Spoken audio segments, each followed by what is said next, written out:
What do you think it is? Right? Excellent. Fantastic. Now, why I brought these statistics out is one of the things that we're living in a world where information is around us, right? And everything we do has to do with information. And a lot of people have a lot of information, and they make a lot of money out of that. Last time I heard it was $200 billion, right? Some guy with a blue kind of website, right?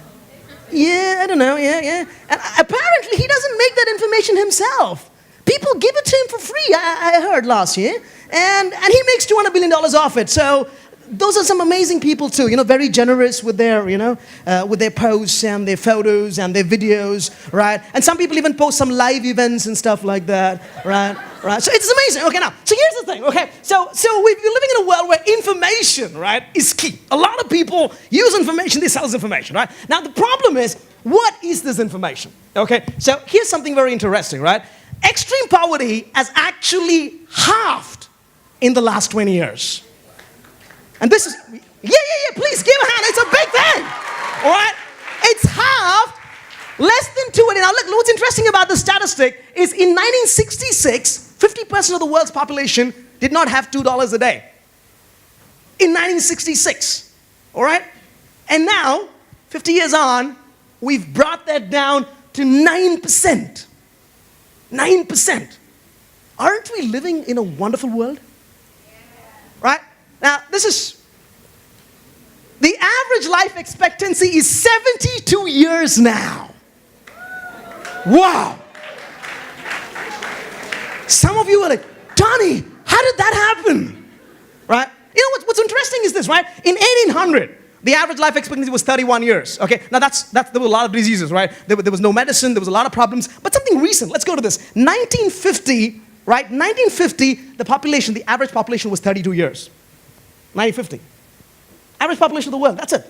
Right? 1952. But now, we're at 72 years across the world. Man, some people must be living really long, eh? But here's what's interesting. Now, when I look at a statistic like this, when I look at this data, I ask 3 questions.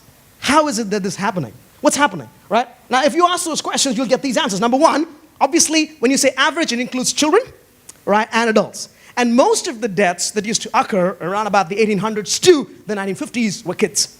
Most kids did not live beyond their 5th birthday, right? And because of a lot of things. And because that happened, people actually had more children. Because that's the only way they could have some kind of continuation of their family line. So you used to have families with 5 to 6 children on average across the world. Not just third world countries or developing countries. Across the world, we had this population, people having that. But a lot of people didn't make it. A lot of people didn't make it to their 5th birthday, right? And so you still had people having a lot more of kids, right? Now you might be thinking, oh, so if that's the case, Dony, so you're telling me that in the developing countries in the world today, we're having a lot of babies. Right? That's one of the big problems that we have about overpopulation, right? The developing countries have, slightly more than required babies, yeah? Right? Yeah. And the rest of us, we're the developed nations, and we have a little bit less. Now, let's not talk about population, okay? I was just giving okay. So here's the picture, right? So you see those dots? Those are the countries. Okay, those are the countries, and the size of the dots represents the number of people living in those countries, right? So you can see those countries. What are those big dots out there? What would those countries be? No. Yeah, China and India, right? China and India are the biggest populations on the planet. So look at this, and you have, on an average, you have around about 5 to 6 to 7 babies, right? And you have most of those countries, most of them African countries out there. And then on this side, you have what is called as the developed countries, right? Where you have smaller families and few children die, right? Does that look like an accurate picture of the world? Yeah? Except that it's not. This was 1970. Today, this is the picture of the world. Isn't this a bigger world, a better world that we're living in? It's an amazing world. In fact, we're having a lot of developed countries, right, where there's no gap between the developed and the developing anymore, right? And what's interesting is even in the developed countries, you have families that has 3 or 4 children. So it's not the children problem, right? People are actually choosing to have children, right? And it's not just in the developing countries, it's in the developed countries. That whole problem, we've seen this problem wrong. It's not a developed versus developing thing, right? It's about a people thing. Right? What's interesting about these statistics is that most of us don't know this, yeah? We think that the world is headed to doom, right? We're going to melt down, right? Trump's going to make the world go crazy, and we're going to follow, right? It's all clue, right? But here's some interesting news, right? Now, the world is, this is the population chart, right? From 1,200 all the way up to 2017 here, and we are at 7.6 billion people. Now, I have a question to you guys. What do you think will be the world population by 2100? Now, 82 years from now, what do you think will be the world's population?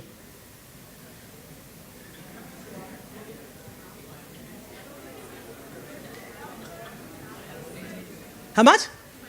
20 billion, okay? Somebody else? Right? And what's interesting again is we're making another error. We're making another error because most of us like to think, if this is this, then the next will be that. Right? Unfortunately for most of us, this is not going to be the world's population. The world's population is going to taper down to 11 billion, 2100. Right? That is the UN statistics of population. Right? So, we're not going to get crowded. Okay, we're not going to crowd. Now, there's going to be a huge shift that's going to happen, and it's going to happen for a reason. Now, why am I putting these stats out here? Because we don't know these things. We think we know, but we have no clue. Trust me. We have no clue. Even if you took an Instagram shot of it, we still don't have a clue. Right? Now, what's more interesting is this. Right? If you look at this chart, I don't know if you can see this, but slavery, oil spills, plane crash deaths, child labor has dropped drastically. Right? Solar panels have increased. HIV infections have dropped by half in the last 20 years. HIV infections, right? Battle rates are down. Children dying before their 5th birthday was 44% in 1800. It was round about 50% in the beginning of this century. Now it's 4%. Yeah, 4%, that's all, right? Gasoline has come down. Ozone depletion has reduced, right? The smallpox has been eliminated completely. Smoke particles per person emitted has decreased, right? Hunger, right, has come down from 28% undernourished people to just 11% right now, with an increase in population, right? Well, it's not just that these things are decreasing, things are improving. What's improving, right? Number of movies, right? We're having like an upshot of movies, right? The number of music, right? The songs that are, at last count, I think, what are the songs? Where's music? Music, yeah. 6.2 million songs in 2015. 6.2 million songs in 2015, right? And the immunization question, 88% of the world's population is immunized as of now. Now, isn't that interesting that we had no clue about these things? We intelligent, smart, developed country people, right? There is a big divide, and the divide is not about rich and poor. The divide is those who know the truth and those who don't. But here's an interesting fact about truth. I like truth because of this, right? They did a survey of the top 20 fake news stories in 2016. And what they found out that it had 8.7 million views, the fake stories. Okay, and then they did the study and they looked about the real stories, right? How did the real stories do?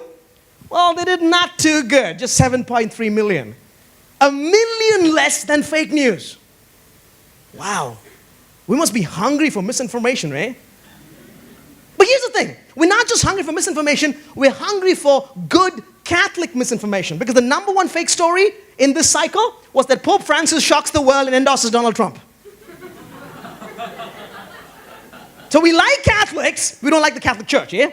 Even when it comes to fake news. But what are we talking about? What we're talking about is that we, for one, we don't know the truth, but we believe fake stuff.